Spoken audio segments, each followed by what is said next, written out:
Hello and welcome everybody to another Thursday night edition of Aquaholics Anonymous. I don't normally do this, but if you could give me an audio and a video check, I would greatly appreciate it. We had to tinker with some things because we've got some new equipment in the studio, in the fish room. So hopefully you're getting a much clearer picture and much better sound. If I need to make any adjustments, please just let me know. The joys of a live audience, right?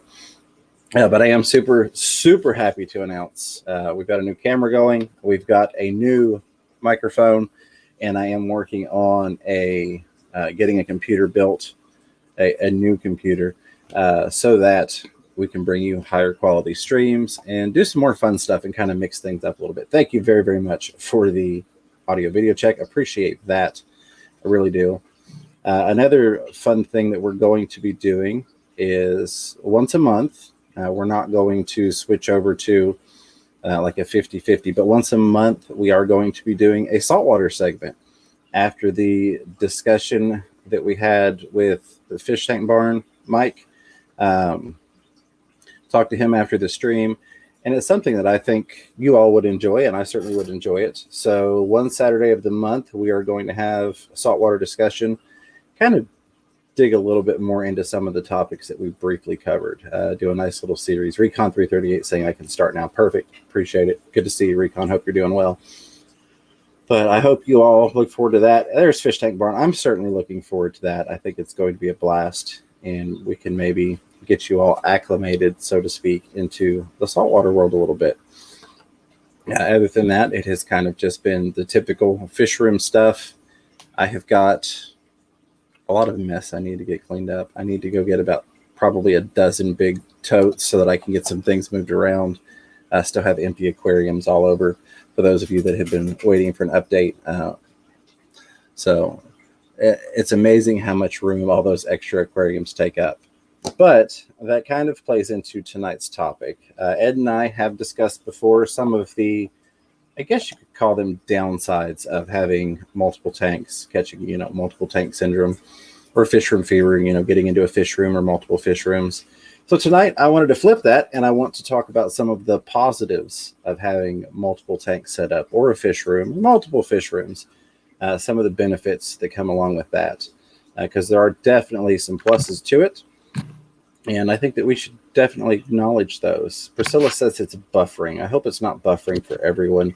I will say that Ed and I have had some very extreme storms through the area all day long and continuing.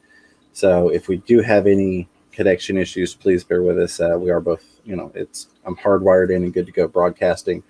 So all of that is the best that we could possibly do at this point. It's all dependent upon the internet service providers and the weather. Perfect. Zinc is not buffering there. Great. All right. So somebody did ask what the camera and the mic are. So the camera, I guess first off, let me say a huge thank you to John at KG Tropicals, because he did actually offer to send me one of his cameras. I'd reached out after his last stream, like, hey, can I buy one of your cameras if you're going to be upgrading? And he said, I'll send you one. I'll even cover shipping. And I was like, let me cover shipping. He's like, no, I'll send you one. So I do want to say a huge thank you to him. But I received an email from another individual, and I won't name that person. If they elect to name themselves, they're welcome to do so. But somebody reached out and said, hey, I'd really like to buy you. I said, yep, Rob from your local fish stores in here. It wasn't Rob. No, it wasn't Rob. Funny timing, though. But they reached out and said, hey, I'd like to get you one of these. So, and I can't see myself to see if that's where it should be, but I think that's pretty much zoned in there. So yeah, a very nice camera. And that's part of the push, although I've been talking about it, with moving into an upgraded computer so that I can run not only better streaming software, but also better editing software. Because there are some things that I just can't do on a phone editing. Not that it's not a great place to start, and I always recommend if that's what you've got, use it. That's what I've been using. But that's going to open up some things. And then for the mic, I finally broke down and bought the Blue Yeti. I have been wanting one of them for the longest time, and I finally decided, you know what, I'm going to take all the wonderful contributions that you all have made to the channel via my YouTube paycheck, if you will, this month, and I'm going to put that towards a new microphone so that we could up the game there. I see John is still going on, which is fine, but I'll just kind of talk on this a little bit more before we dive into the main topic after the crowd kind of rolls over. But yeah, so I'm really liking it. It's going to open up some more opportunities, and I hope you all enjoy it more. You should also be getting a better picture in terms of what we're streaming. The output tonight should be up to 1080p versus the typical 720 that you all are accustomed to. So I hope you enjoy that very much. I saw somebody mention, let's grab a couple of highlighted things in Super Chats before we roll right on into the topic tonight. Go back up here. You know what? Can we show them the coolness of this camera really quick? Oh, yeah, absolutely. So one of the things I was showing Ed, with my previous camera, it was not an autofocus. It was just you set the focus manually. I had purchased an autofocus, and it just did horrible. But like on this one, if I want to show you, and this is probably a horrible example, trying to get used to it. But if I want to show you something up close, like these little valves that you can get from the co-op for your linear air pump setup, I can actually show it to you versus having to hold it, back here and go, hey, this thing is in focus, but it's so far away you can't see it. And that's one plus the Canoplex. We've talked about that a lot of times on the show. Normally you can't actually see it up close, get the lighting and everything right. But awesome things like that to upgrade the stream, if you will. Let's see. Oh, yeah. I just wanted to see how fast mine would focus. Right, absolutely. All right, let me grab some of these highlighted things. Of course, a huge thank you to my buddy Chattanooga Ed. He re-upped his membership, just about to hit. That's empty. That's not going to do anything. Just about to hit the 1 year mark. I very much appreciate that. Thank you, Ed. But you didn't have to do that. For some reason, YouTube or my credit card is like dropping 2 people every week. I don't know why. Last week it dropped Danikin and Bob Kaler, so I had to renew them. I don't know why I have to say yes. All of a sudden, I haven't had to say yes for a year, and now all of a sudden I have to say yes. I want to sub to this channel. It definitely happens from time to time. Just one of the perks of YouTube, one of the quirks, if you will. We also had multi-tank addiction. Chris, my brother from another mother, dropping the $1 brown pile of fertilizer on the stream. Thank you for keeping the plants happy and healthy.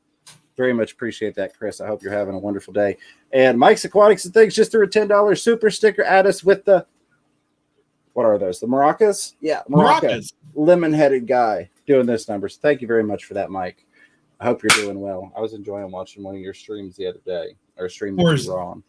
Is it a maraca head? It might be. I think it's a lemon head, but I'll leave that to you all. See, Patrick Hardy says, Fish Room Fever, do you still have those less killifish, the live bears, the ones you got from Florida? Yes, I do. I've still got a tank of those. And that's one of the things that we're going to kind of touch on in terms of benefits of having a fish room or multiple tanks. But I do still have them. Eventually, we'll get those to a point where we can kind of spread those around the community a little bit. Very, very cool. All right. If you are getting buffering, I apologize. There is nothing else I can do at this point. I have the fastest connection that I can get from my internet company. Everything is hardwired in. So I'm just going to say it has to do with the storms. And I appreciate you bearing with us. One of the lightning bolts, or thunder cracks, shook my house just like 2 minutes before the stream started. Tank Top Tropics has got my Fish Room Fever merch ordered. Can't wait, Tank Top. I really appreciate that very, very much. I cashed out, if you will, the Teespring a couple of weeks ago for the very first time to have a little bit of pocket money to go to that, I don't want to say convention, but that club swap that Ed and I went to. Didn't realize the day I did it, it was going to take a week for it to process, which is fine.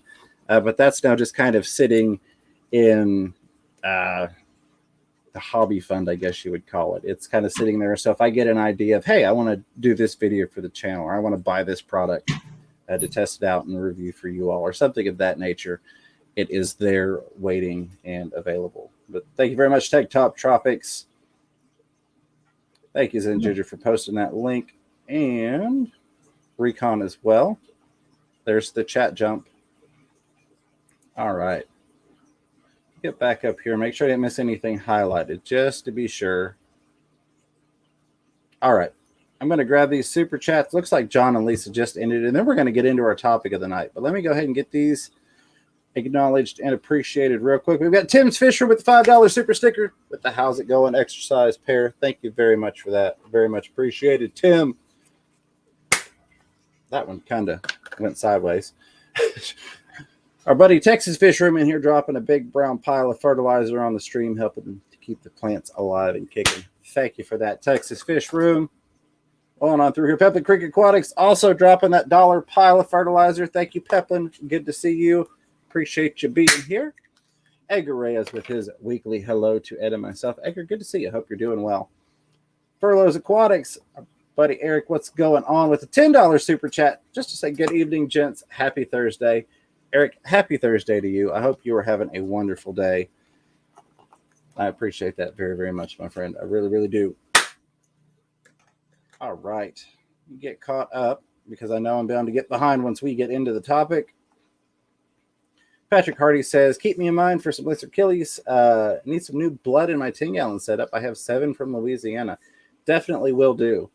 It's probably going to be a little while, but I will say also remind me. It doesn't hurt to remind me. You know, we got a lot of things going on, and things are liable to slip my mind. Last couple highlighted things before we dive into the benefits of expanding into multiple tanks and or fish room. Rico stands his fish room fever. Can you touch more on the change once a month? We're going to do a 2-hour show on your channel with the second hour dedicated to salt. So now what I'm going to do in terms of that saltwater segment is one Saturday of the month, maybe the last Saturday of the month, maybe the first Saturday of the month. We're simply just going to do the 1-hour stream talking about salt and not so much like a saltwater channel would do. And I don't mean that in an offensive way. And hindsight being 2020, that could have come off offensive. I mean that more in the sense of we have freshwater fish. A lot of us are curious about saltwater. A lot of people might be timid or scared to, dive into saltwater. I had a lot of positive feedback regarding the talk that we had with Fish Tank Barn last week and how you can kind of transition from fresh to salt.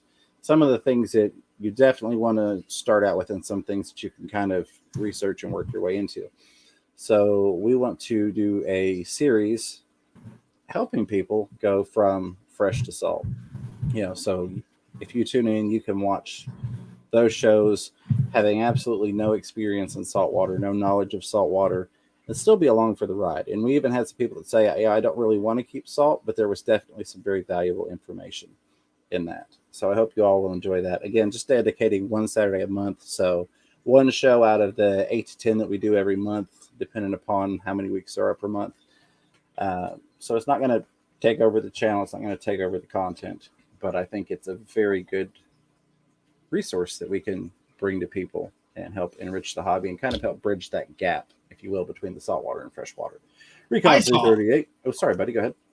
Well, I saw a super cool saltwater fish today at my local fish store, Aquatic Aesthetics.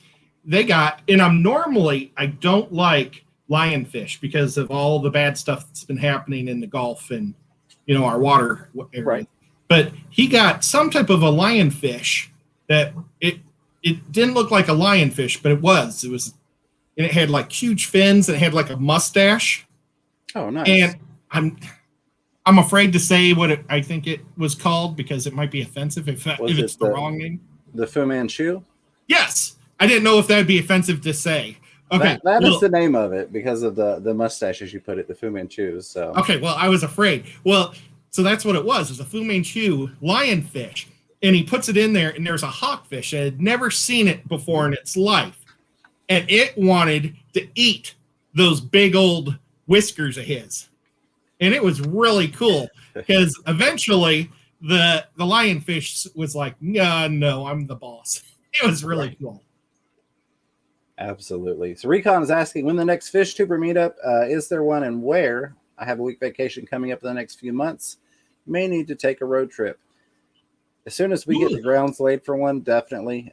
We are due for one. It's been a while since we had one given the health issues in the world. But it's certainly something that's on my mind and on the mind of a lot of us local fish tubers here, Tennessee Fish Mafia.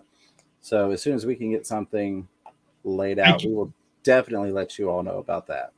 I can guarantee one as long as the event isn't canceled. So I guess that isn't really guaranteeing. But if it's not canceled, we're going to be, I believe it's the 1st of August and the 30th of January or of July and the 1st of August is the Deep South Guppy Show in Murphyboro, Tennessee. And I'm pretty sure we're going to try to get, the Tennessee Mafia, Fish Mafia to show up for that. Absolutely. So I've got to work on some type of T-shirt or something to hand out to the guys for that. But definitely. Oh, poor Fat Man's in the house, and everybody's saying hi to him, and it's not showing it. Oh yeah, okay. YouTube does not like his name. All right. So without further ado, we're about 15 minutes or so in. Let's talk about some of the benefits of having multiple tanks. As discussed, there are potentially some downsides, but there are a lot of great reasons to have multiple tanks and a lot of additional benefits that you don't get from having just a singular tank. Not that there's anything wrong with that. One of the primary ones is, of course, the additional enjoyment through the observation and learning about new things in your tanks. It's kind of like if you had a TV with one channel on it, you're in a way stuck to that. Whereas I oftentimes will reference my fish tanks as channels. If I want to watch a different channel, I just look at a different tank. And I feel like if you're spending time watching your tanks and actually enjoying your tanks versus simply having, I've got an aquarium set up and I have some fish and I drop some food in there every once in a while and I do my water change, and they're kind of like a decoration in my house versus an interactive being, if you will.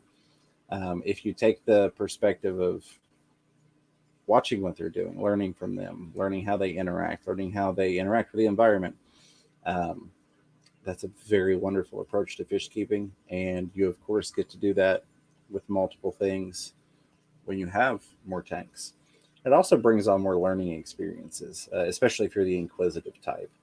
So in my experience, a lot of the things that I have learned in the hobby have been because I've seen a behavior or, hey, what's this thing? And then I go and I research it. So that's definitely something for me that is kind of an obvious benefit, but may sometimes be overlooked. And it's definitely easy to overlook that when you get too many tanks, when you get to the point that you're not spending time with the fish except for maintaining and ensuring that things are fed and alive. Ed, thoughts? No, I totally agree. All right. So this is, of course, one of the things that I think Ed and I both, again, totally agree on, and we both can relate to. And that is the ability to gain a lot of experience in a shorter amount of time. So, case in point, if I have one fish tank and I set that up for angelfish and I keep those angelfish for 3 years, I've got 3 years of experience with angelfish, which is phenomenal. But I'm not really gaining experience in other aspects of the hobby, which is fine in and of itself. But I'm very much, and I want to learn. I want to know it all type of person. That's always been me. Give me knowledge. Let me find things out. Let me play with things. Let me learn more. And that is very much how Ed and I are here. It's not because we're experts. It's not because we went to school for marine biology, even though it was something I was pursuing at one point in time.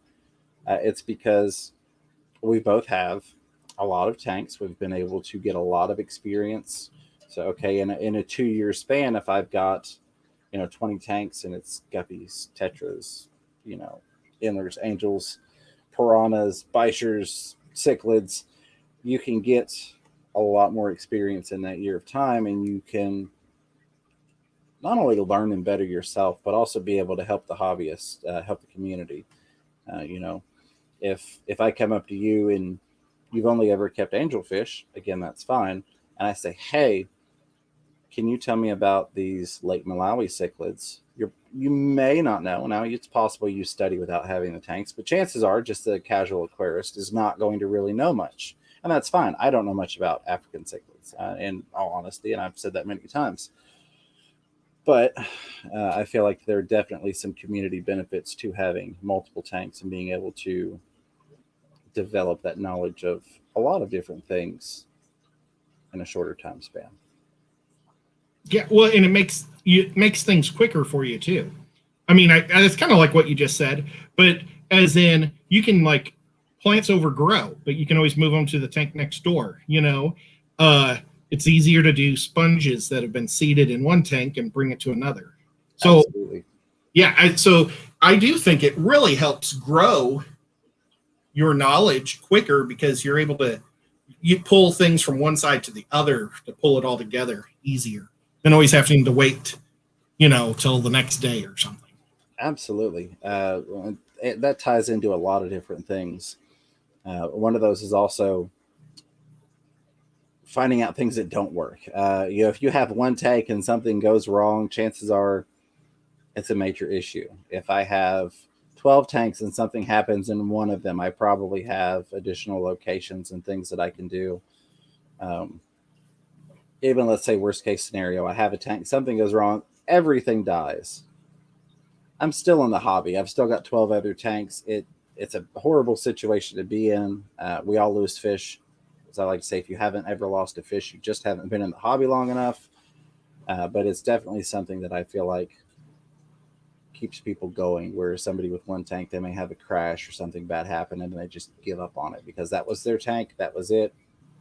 Hobby's over for them. Some people carry on, but a lot of people I see get out of it because something bad happened to their fish. That was their only tank. They're done with it. But as you kind of pointed to, variety is another wonderful thing. You can have a huge variety of different types of fish that require different conditions. You can, branch out into shrimp, trying different types of plants, different lighting, different fertilizers. Not that you need to, because easy green's where it's at, but different types of fertilizers, that type of stuff. So it gives you the ability to experiment and play with a wider variety of things. The trying new things is wonderful. Trying new fish out, fish that maybe you wouldn't have the opportunity to put in your community tank. Obvious things, African cichlids, Oscars, so many fish that you wouldn't put in your standard community tank with your tetras and whatnot. Different plants. You may, if you get to doing well with plants, it's really easy to overgrow a tank with plants. So it's nice to be able to go, well, I'm going to put Java fern in this tank, and I'm going to try moss in this tank, and then I want to try some val over in this tank, and I want to be able to adjust lighting and fertilizers and things like that accordingly. I just really have fun with the hobby. And again, that goes back to enrichment and learning. How does this plant grow best? How does this fish do best? What environment can I give this fish that's going to let it live its best life, so to speak? It also lets you try out different aquascaping styles. Maybe you've never done an aquascape. I don't by any means consider myself an aquascaper, but I very much like to play with different designs in my tanks. If you have one tank and you get a nice aquascape in there, you're probably not going to want to change that up just for the sake of trying something new.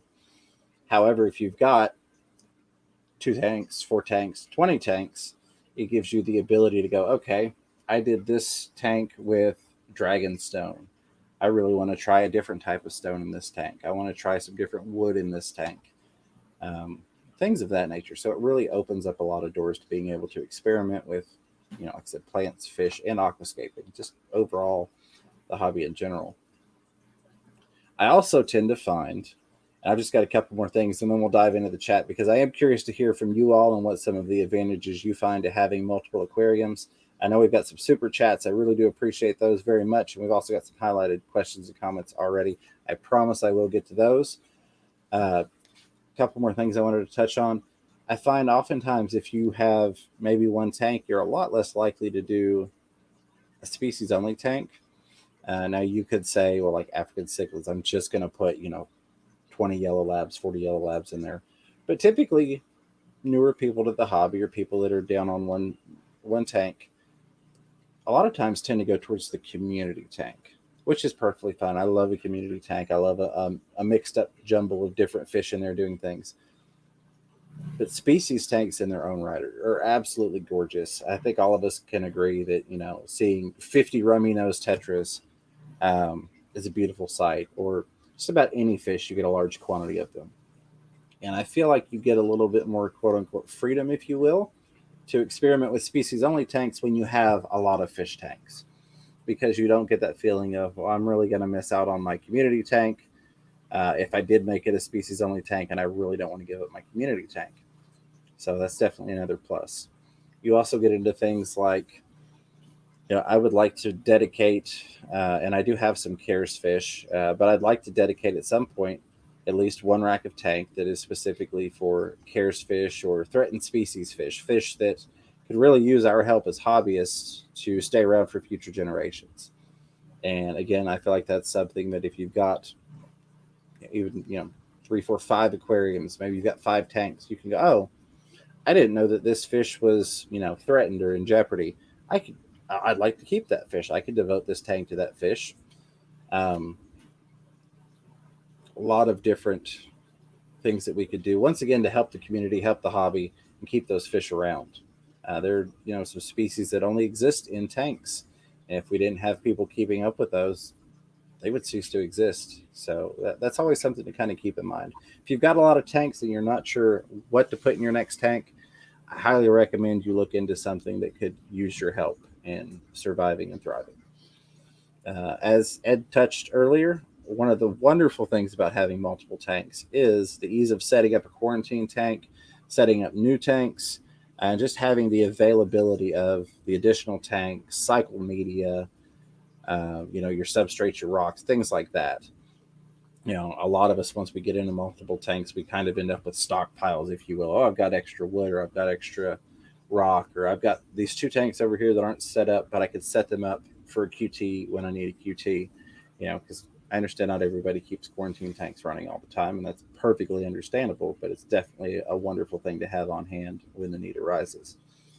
And then who doesn't like setting up new tanks, right? So it's one of those that, well, I could put one 55-gallon tank there on a stand, or I could put a rack there and I could maybe put 4 or 5 tanks in that 4-foot, footprint, just depending.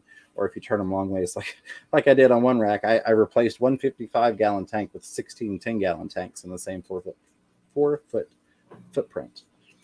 So another awesome benefit. And then the final thing that I want to talk about is actually in regard to maintenance, since we did talk about how maintenance can definitely get overwhelming. But there are some upsides when you've got a lot of tanks. You see a lot of people that set up auto water change system. That's not really something that you're going to dive into if you have one tank. You could, but generally speaking, people with one tank aren't going to set up an auto water change system. And it's something that can really help simplify the hobby for you. I don't have it set up currently on mine. It's definitely something where I'm able to actually have, and the dream is to hopefully one day have an off-site fish room, if you will, or the property with like the fish barn, something along those nature or along those lines, along that nature, to be able to set that all on auto water change.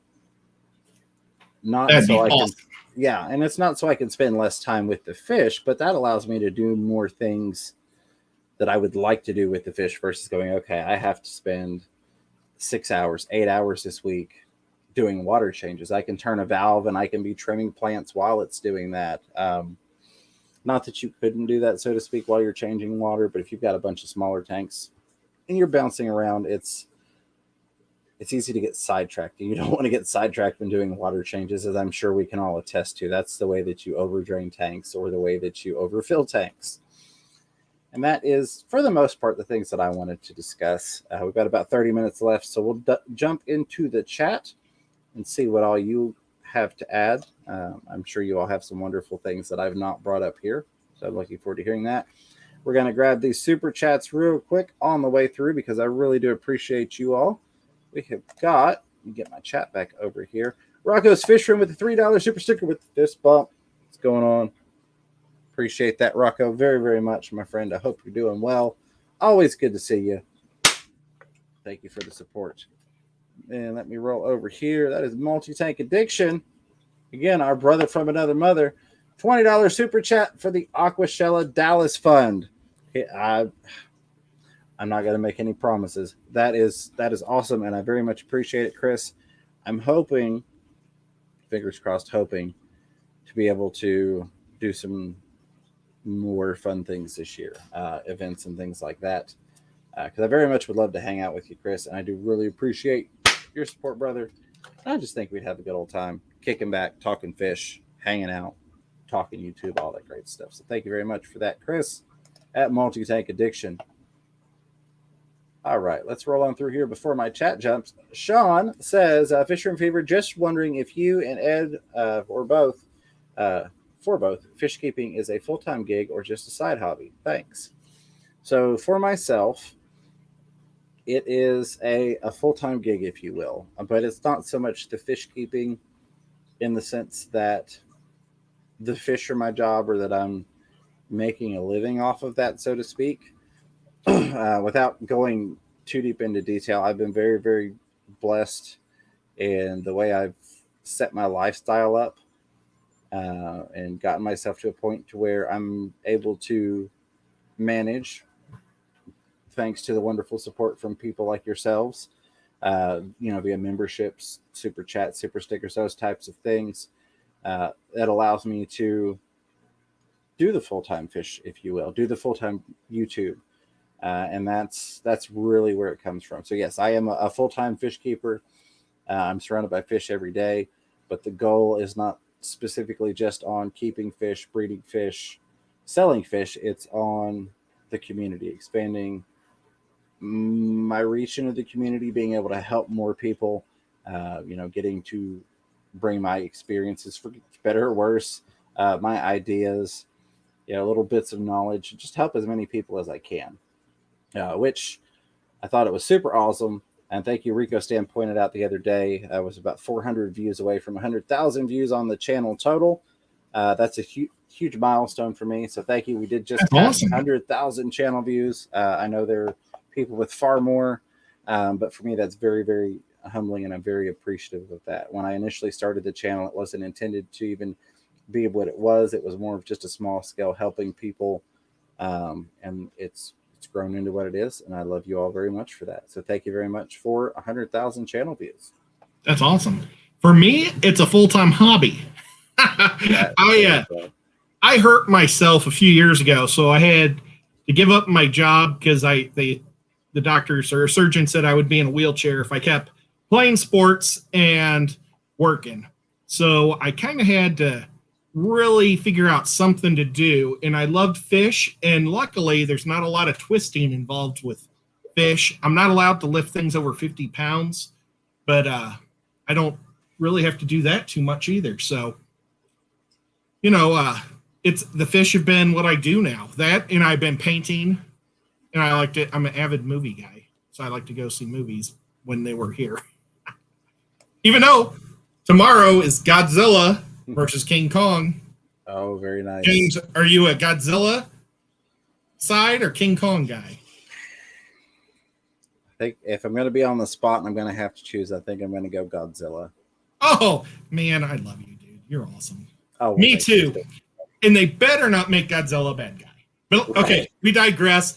Let's get back on track. So I'm going to pass this one on to you, Ed, because you've got more experience with me, and you've also researched this further. Melissa Foster says, advice on temps safe enough to put out my white minnows, endlers, and Chile reservoirs in their waiting summer ponds, or direct me to someone who can.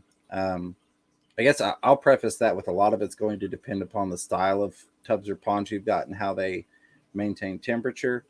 But I will give it to Ed for a more in-depth response on that, since he's had more tubbing experience than I have. Yeah, it's really hard to just say the perfect temperatures. I am going to wait about till the end of next month, and I'm going to start setting up. Well, actually, I'm going to set up my tanks, or I was planning on, as soon as this rain stuff goes away, I'm going to hose out my I said tanks, my tubs really well. And then I'm going to start them off, and I'm going to try to put Daphne in all my tubs, and let Daphne grow for about a month in there. And then at the end, and also let the mosquitoes get in there. And then I'm going to cover them up real good. I may not even allow the mosquitoes in. Last year, one of my tubs got filled with tree frogs, and the tree frogs ate all my fry in that tank. So I'm almost not even thinking about, I might end up just putting a cap or cover on them right away. But so about another month, I want to make sure there's no more freezes. And last year I went in all the way into October, but at night when it was getting cold, I'd put a blanket over and a couple of tarps, and I dropped a couple of heaters in each one. I put like a 2x4 and I hung them off the 2x4s. So, the whole goal is that they don't get too cold. I'm using guppies, which are more tropical than white clouds. White clouds, I think you could probably do right now. I mean, I don't know where you live, but white clouds, I think, can go year round.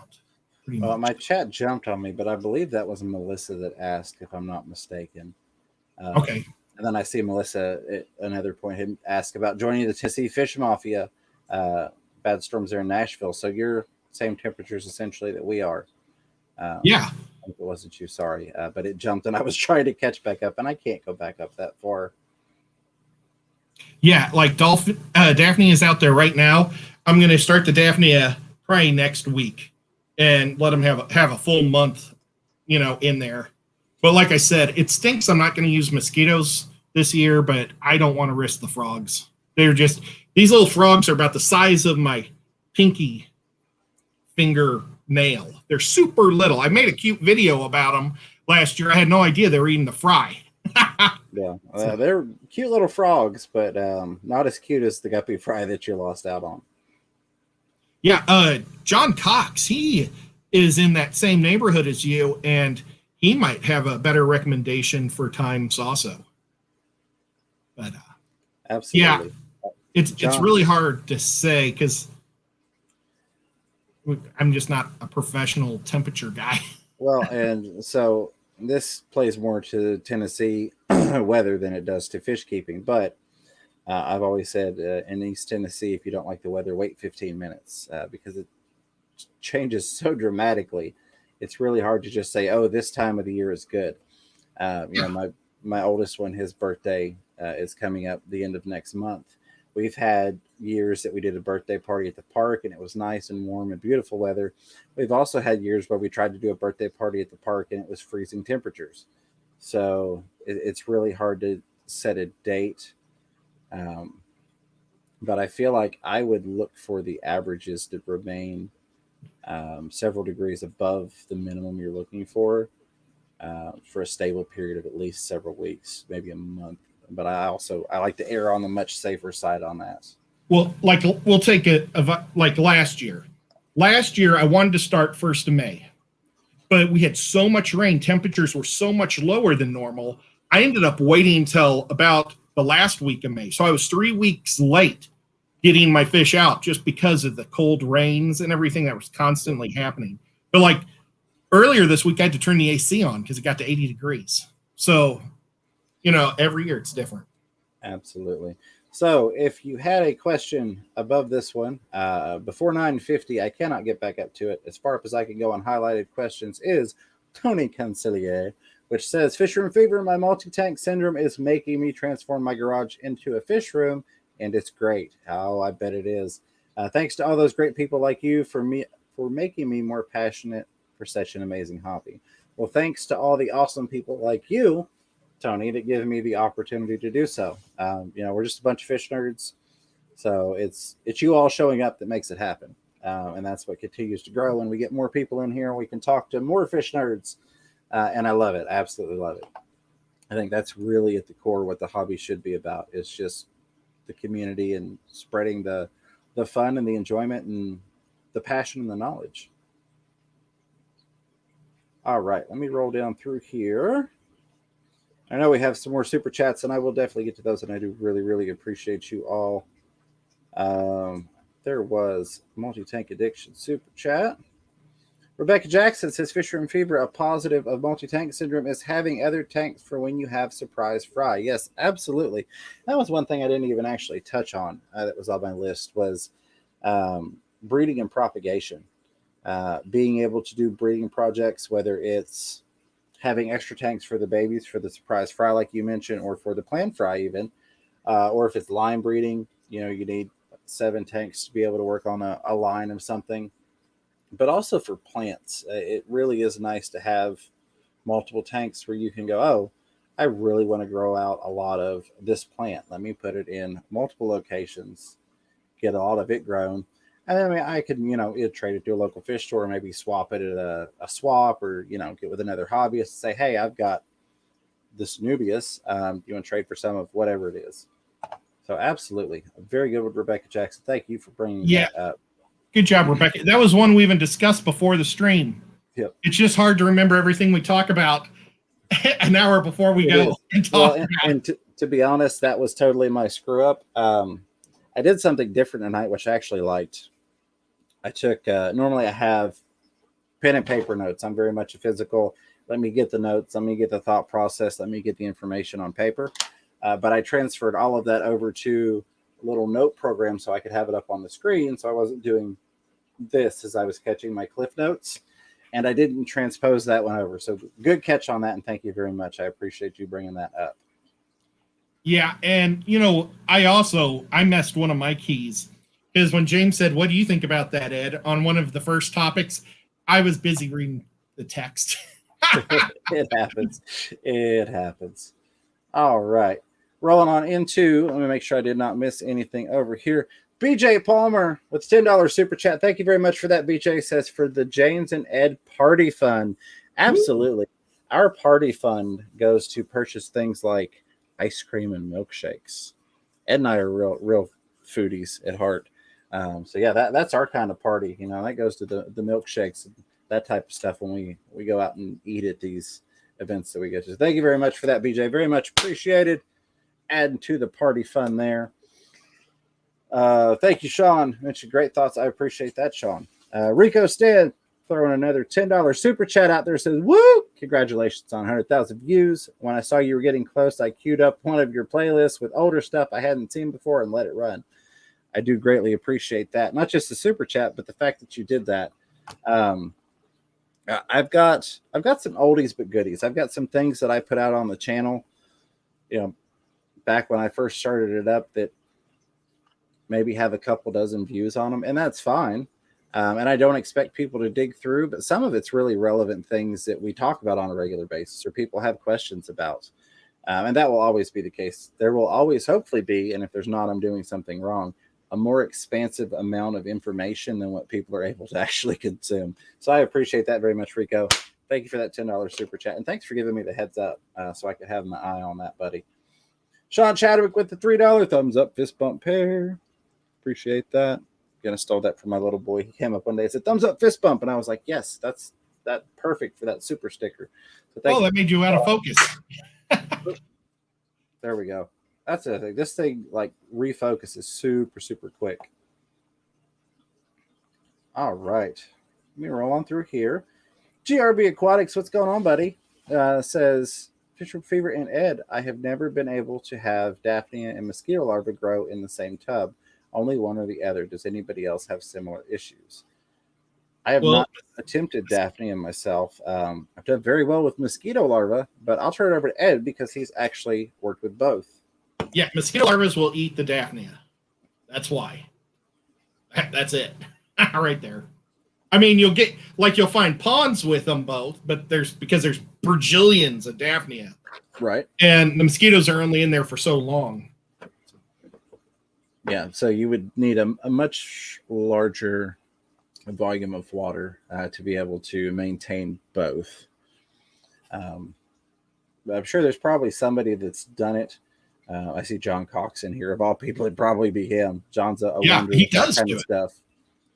He does have both of them, and he's. I was thinking he was trying to talk me into doing mosquito larvae, and I just don't know if I can do it. Blackie has a wonderful Dr. Black. Yep. Is it 66? Yep, Dr. Black 66. He made an awesome. Go ahead. Sorry. He really did a great video on how to set up your own mosquito hatchery, and it was a 5-gallon bucket, and super cool. So if I do it, I'm going to do the Aussie way and do the Dr. Black way. Absolutely. Very much agree with that. And that was an awesome video. Melissa Foster with $5 super chat says, mucho thanks, Ed. Mucho thanks to you, Melissa. Very much appreciated. And again, on the Tennessee Fish Mafia, because some people had mentioned that is open to join. We don't hate. We don't discriminate. We're all about loving the hobby and just being friends with everybody, just getting along. Sorry, I'm trying to pull that stuff off the monitor there. Yeah, it's not like a paid club, so to speak. It's just kind of a, hey, check out all the awesome people we have here representing in Tennessee. Yeah, we were planning to do one every 4 months until this whole thing happened. We only got to do one, but the one we had was so much fun. We did it in Knoxville. It was right before everything hit last year, and we just had an incredible time. We were going to try to talk to the Gatlinburg Aquarium to see if they would let us in there. I was going to talk to the Tennessee Aquarium. But we'll make sure that the fun thing about the Tennessee Aquarium is there's like a barbecue place right across the street we could all go to and just have a good old time. Absolutely. And we'll just meet all over. Last year we met at his fish store, the Aquatic Marine, and we just had a super fun time that day. And Rack from Pond Life and Bird Garden went every type of bird possible. He bought us food. He's a wonderful guy. So yeah, you get to hang out with all the fun people. It was a lot of great time. Let's see how this thing focuses on the stickers. Oh, look at that. It's actually going to do it. Yeah. Nice. Yes. Bird Garden. I have a big collection of stickers over here from people that have sent them, or I have either in extras or haven't gotten put up yet. But yeah, I'm really looking forward to it. And like you mentioned, a huge shout out to Rack and also Aquatic Marine who hosted it for us. They were super gracious in doing that. I'm sure we'll reach out to them if it's going to be in the Knoxville area, because Kenny at Aquatic Marine is awesome about helping the community and being a part of the fish community, not just a brick and mortar retail, I sell fish, you bought your fish, get out of here type place, which is awesome. I was going to digress elsewhere. Unfortunately, I've forgotten, so I'll get back on topic. And Paul Sotero, how are you, Paul? Says Fisher and Fever Aquariums have taken over the room over the garage. Multiple 20 longs from my dwarf cichlids, a 29 and a 40 breeder. The Abystos spend their days looking pretty, and the cribs breed like rabbits. You've got to love it. You absolutely got to love it. I'm super glad to hear that. I'm glad everything's working out well for you, and you've got all issues resolved, and the cribs are breeding like rabbits. No surprise there. Those things will do it. It's so much fun to watch those behaviors and things. It really, really is. It's good to see you, Paul. Good to see you. Thank you for sharing that with us. All right. So I believe I've caught everything highlighted. If I have not, if I missed something somehow when the chat jumped, I'm at the bottom. Do me a favor. Throw it in there now. We got about 10 minutes left. And then we're going to go over to Chattanooga Ed's channel for the Nocturnal Feeding Show, Feeding Your Late Night Hobby Hunger. And Ed, what are we going to talk about tonight on your channel? Tonight, okay, one thing that I have always wondered about is when I look at these amazing aquascapes where it looks like mountains and things like that, what do people use as filler to build their mountains? Because you don't want to use, $500 worth of fancy rocks where you're never going to see it. So we're going to go in depth on what aquascapers use to build behind their rocks, to build it up. And it might be interesting, I hope. And we'll have a discussion on I've got a whole bunch of different things that different people do. I talked to a couple different aquascapers, and that's what tonight's show is going to be. I think it's going to be really fun. I do want to say, how's it going, Paul Murray Aquatics? And a huge thank you. Appreciate you being here. I really appreciate the $5 super chat as well. It's always just nice to see you swinging by. It says fist bumps, my brothers. Thank you so much for that. Again, super chat not expected. Always very much appreciated. And thank you for swinging by the stream. Glad to have you here. All right. Hillbilly Aquatics throwing that dollar pile of fertilizer on us to help keep those plants growing in the community tank that is the live stream here. That was an empty one. That's not going to do anything. Now, where's Hillbilly from? Is he a Tennessee guy? I honestly do not remember. It's very hard to keep track of everybody's location. Yeah. I actually went through the other day and had right at 200 friend requests on the Fisher and Fever Facebook. And I'm sorry, people. I'm horrible about going on the computer and going on there and that stuff. I just don't see it on the mobile. But there are a lot of people that I talk to and communicate with, and sometimes I can't remember. But Hillbilly, thank you very much for that, my friend. By all means, let us know in the chat where you're from. Are you part of the Tennessee Fish Mafia? Are you an honorary member from outside of Tennessee? Let us know. He's an honorary blue one because he's from Kentucky. There we go. Yep. Not far away at all. Nope. Leslie's Aquatics says, hey guys, I'll be cruising through your neck of the woods on I-80 Saturday on my way to West Kentucky. What was the name of the fish store in your area? So if you're near Knoxville, Tennessee, Aquatic Marine is where I would recommend. That's my local fish store. It's a wonderful place. They've been nothing but supportive to myself and the fish community in general. Couldn't recommend them more. And if you are near Chattanooga, Tennessee, I highly recommend you go check out. Ed's probably holding the sign up. I can't see him. Yep, he is. Aquatic Aesthetics. Go look them up. Another awesome fish store. I've only gotten to go down there a couple times, but very much enjoyed it. I need to get back down there and see Rob because I always have a great time. Ed and I are both very, very blessed that we each have a local fish store that's owned and operated by really awesome hobbyists, not just independent businessmen. And I say that having had a local fish store that was simply run by a businessman that had multiple ventures. It really shows there's a big difference when you've got a hobbyist running a local fish store that is part of the community. So either one of those, highly recommend. 100%. Can't go wrong. The best dressed YouTuber out there just gave you a $20 super I chat. see that. I'm about to I haven't seen him for a while, it. so it's exciting to see him. Chat moved a little bit. Mr. Zen, I hope you were doing well. And I will definitely get to that here in just a second. Before I do, there was one highlighted question from Jesse Nordholt. Says, a fisherman fever, I've noticed that around the 4-month mark on my guppy fry, lots of them start to develop hunchback. Same with some of the older ones as well. Any ideas why this is happening? So the two reasons that I've found are typically deformations in genetics. Sometimes it's maybe not severe enough to show straight from the get-go, and as they mature and they get bigger, you can see things a little bit better.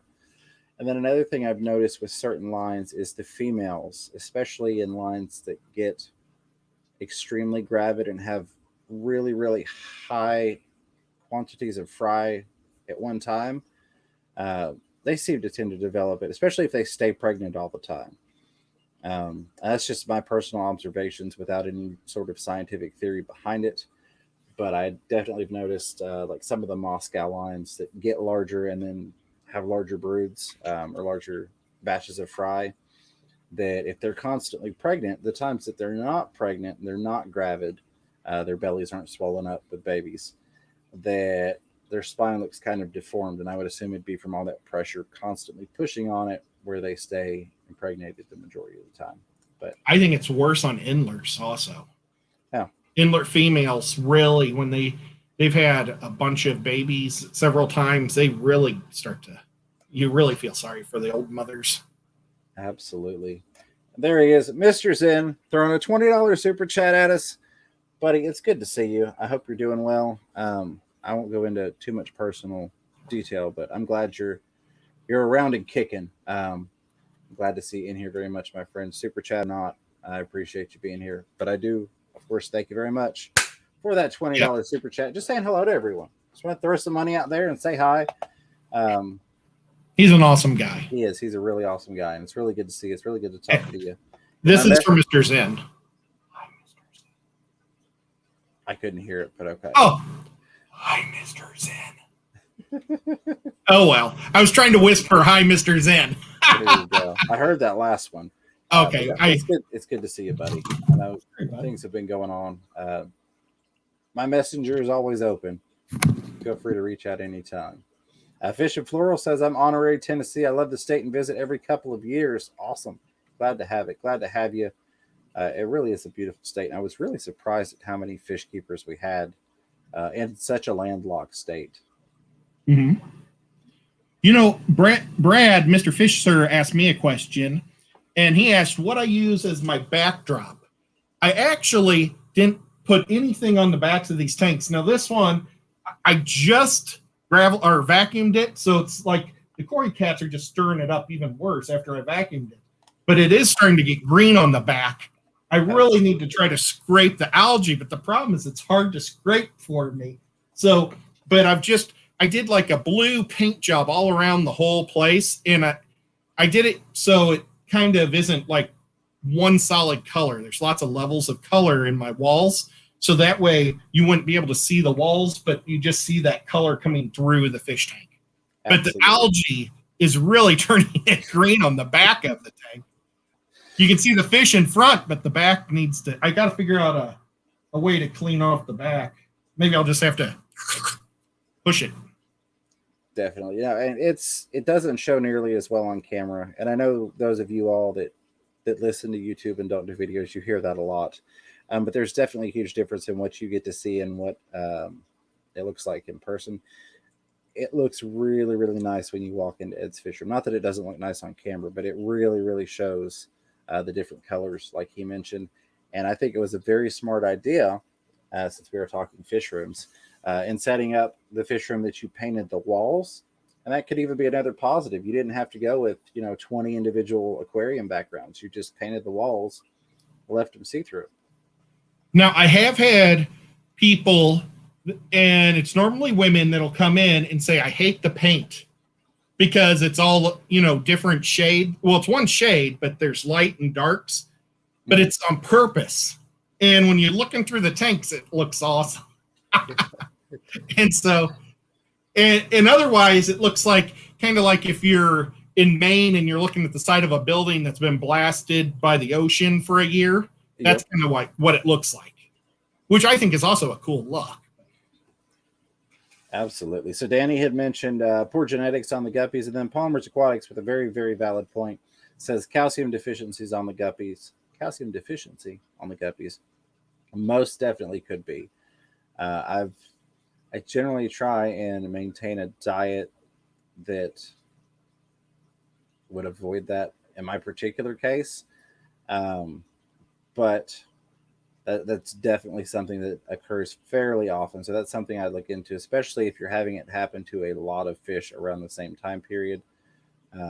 See what you can do on that. So thank you for that. Very valid point there, Palmer. And Mr. Zen threw another $5 super chat at us to point out there's 82 thumbs ups and 120 people watching. Everyone hook James and Ed up. Thank you very much for that, Mr. Zen. And thank you. 125 people as of this very moment, 93 thumbs ups. You all are amazing. I appreciate the support. I appreciate you hanging out with us. I know we've got a lot of people that lurk and just kind of listen, and we don't see you in the chat, so we don't ever say your name, but I do want you to know, all you lurkers, I do very much appreciate you all, and I respect the fact that you come in here just to listen and just to learn, and I thank you for it. I'm going to go like it real quick.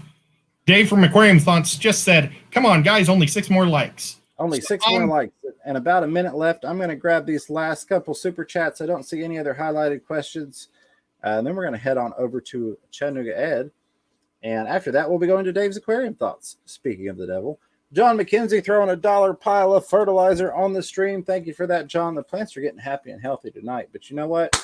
I'd still add some Easy Green just to be safe. Thank you, John, for that. Very much appreciate you. Dave's Aquarium Thoughts says you have lots of rivers and lakes, so fish room. Yeah, absolutely. And then Gina French. Thank you, Gina. Very good to see you. She threw a $10 super sticker at us with that adorable little fox squishing the little heart there. I love it. Super, super cute. I hope you're doing all right, Gina. Good to see you around, and I really do appreciate the super sticker. Never expected, but always very much appreciated from you all. Roll on down. If we've got anything last minutes. While you're looking, I want to just throw out one more thing. It's a fish fam thing, but it doesn't necessarily involve fish. I need at least one more. It'd be nice to get 3 more for our fantasy baseball fish league. You don't have to know anything about baseball. I don't watch baseball, but I just like it because there's lots of stats. And when a guy gets hurt, it's kind of fun to look for a new one because it's like shopping, and there's 30 baseball teams So there's so many extra players. You never have to worry about anything. It's so much easier than fantasy football, where there's never enough of anything.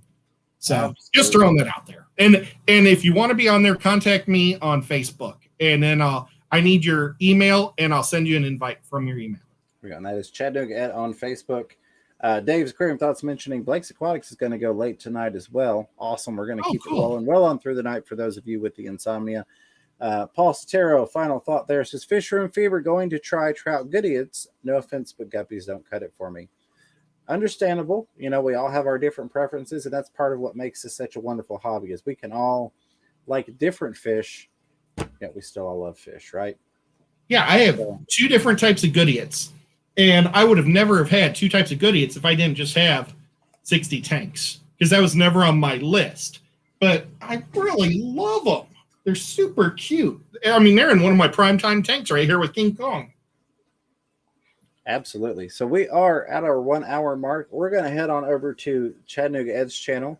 Link will be in the chat there for you. I really appreciate everybody tonight. I'm going to turn it over to you, Ed, for your final thoughts, and then I'll wrap it up. Yep, guys, don't be afraid to get your hands wet. Keep those tanks clean. Absolutely. And as always, a huge, huge thank you to all the moderators, the members, the super chatters and contributors, the questioners and commentators, of course, the awesome people on the replay crew. I love you guys. Do me a favor, leave me a comment down below. If you are catching the replay and you've made it this far, what's the number one perk of having multiple tanks for you? Until next time, I appreciate you guys. Love you guys. Keep your fish healthy. Keep yourselves healthy. Don't be afraid to catch yourself a little fish room fever. Take care, everybody.